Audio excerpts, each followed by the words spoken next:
Oh my god, that is some power. Wow. Alright, what is up, you guys? Finally, you guys have been asking for it. And we tried a couple weeks ago, but we are in a highly modified FD RX-7. Now, this one is a 99 JDM spec. As you can see, I'm on the right side of the car, or the wrong side, depending on who you ask. And this thing's putting down currently 500 at the rear wheels. Now, it has been dynoed before at 540, and I mean, if anyone knows anything about RX-7s, it is one of the lightest Japanese cars from the 90s, and one of those cars that actually has very close, if not perfect, 50-50 weight distribution. So for 500 horsepower at the wheels, that's a really balanced number.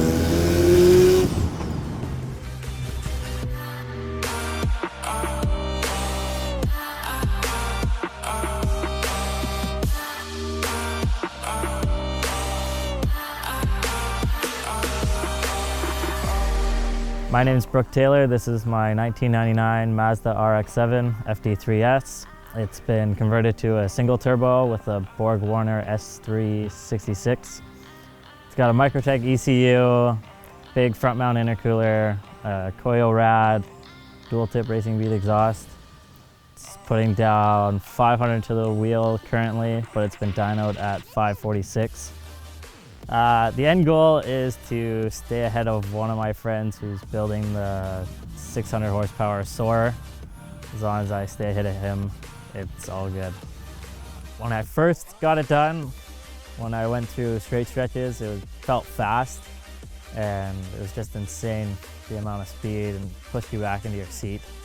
Now it's getting a little slower because I'm getting used to the car and how much power there is in it. The corners, it's ridiculous in corners, handles so well.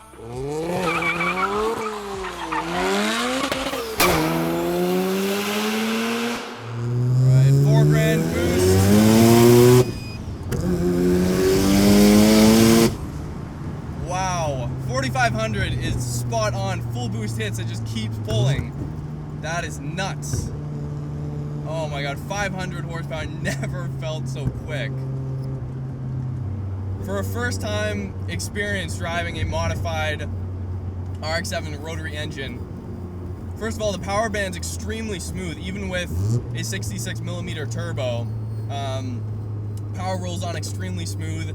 I mean, the sounds that are coming from this car are alien to anyone who's never heard a rotary at full tilt. It's nothing like anything I've ever experienced before. As we're just kind of cruising here, let's talk a little bit about the interior. As I said, it's a very small car, a lot tighter than my MR2, smaller than the Porsche 964 Turbo inside here, for sure. But just like the Supra, it's very driver focused, as like with a lot of these other Japanese cars from the 90s. This gauge display that Brooke has here is really cool. I mean, it feels like you're in a race car. The sounds, the cockpit around you, everything minus the cameras over there, it feels like you're in a race car. And the good thing is too, in some cars it's hard to place the front wheels, but I find in this car, the arches on the hood provide perfect reference points when you're taking corners and like where the left wheel is exactly and where you need to place yourself in the lane. Like I said, I mean, it all ties into the ergonomics of these cars. Just really spot on.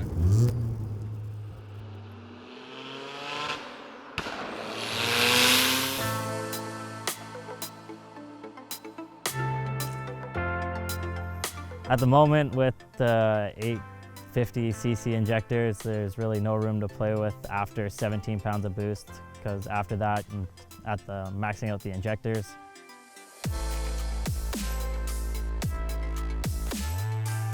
With the new injectors, I'm hoping to make at least 625 to the tire. If it's more, then that'll be great. I'm sure it will be if it's on race gas or E85. I first saw the car in the first Fast and Furious. I enjoyed the body lines of the car, and the rotary engine made it different. Even though people say it's unreliable, as long as you keep it oiled, it's perfectly fine. It has its own unique sound, and the fact that it's 1.3 liters compared to everyone else's like 6 liters, and it still keeps up. The clutch that Brooke has in here is fantastic. I really don't understand, other than the monetary factor, I don't understand when people build cars like this, even as low as kind of like 300 or 400 horsepower, and they have the most chattery, annoying clutch for driving on the street. Most of these cars we film are street cars. The owners take them to the track occasionally, but this is a street car and the clutch completely matches that. It's really easy to take it off the line. So a lot of people will watch this video and not really, I mean, everyone knows what an RX-7 is, but I don't think a lot of people understand the intricacies and what makes basically the rotary so different. And I think it's a very small amount of people who really get into these engines.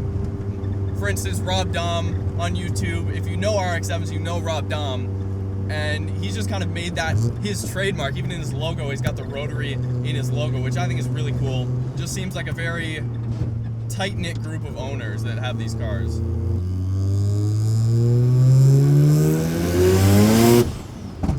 Oh, wow. Yeah, that was the exhaust. That's an incredibly smooth power band, and I mean, a 66mm turbo running 17 pounds of boost, it doesn't have as much lag as some of these other cars, like Tommy Super we drove, 80mm turbo. That thing, you're waiting, you're looking at your watch waiting for boost to come on. I mean, this thing, 3,500 and above, depending on your speed, depending on your gear. I mean, the boost just starts creeping and you hear everything slowly building up. That is just my favorite thing about turbocharged cars that they just have over naturally aspirated cars, is just the excitement level it's way up there.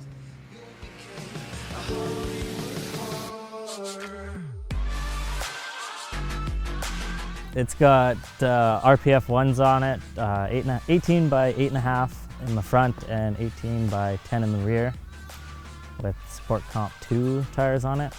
The front bumper is 99 spec, the rear taillights are 99 spec, brakes are 99 spec.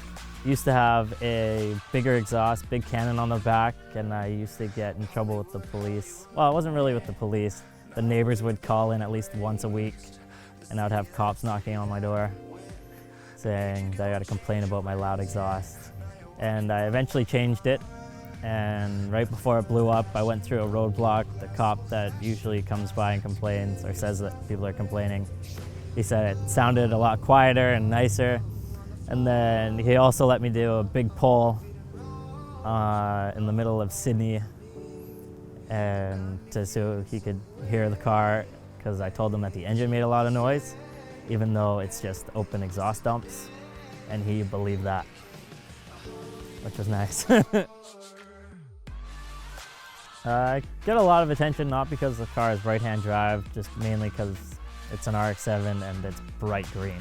Like, you will notice it from a mile away.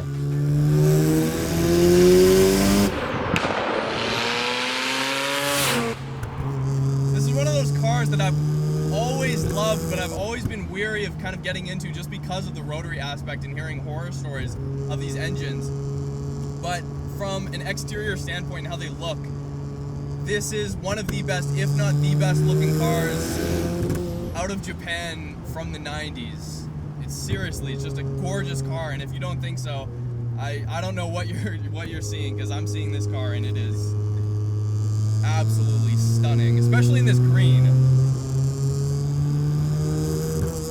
I think this might be one of my new favorite cars that we've filmed on the channel. It's one thing to say and brag about your power number. Sure, the Hellcat has 700 horsepower. This thing has 500. And I guarantee you that this will beat a Hellcat in any kind of rolling race or anything like that. This thing weighs nothing.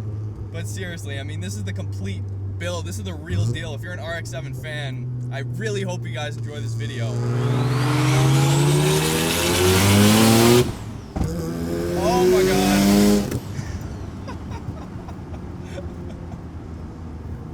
I was not expecting that. I mean, second gear, 265s on the back, and it hooks up no problem. I mean, it was just raining a couple seconds ago. Hooking up is not an issue, which is seriously a surprise in a car that weighs this little, but this chassis can handle a lot more power, I bet. It's just insane. Anyways, thank you guys so much for watching.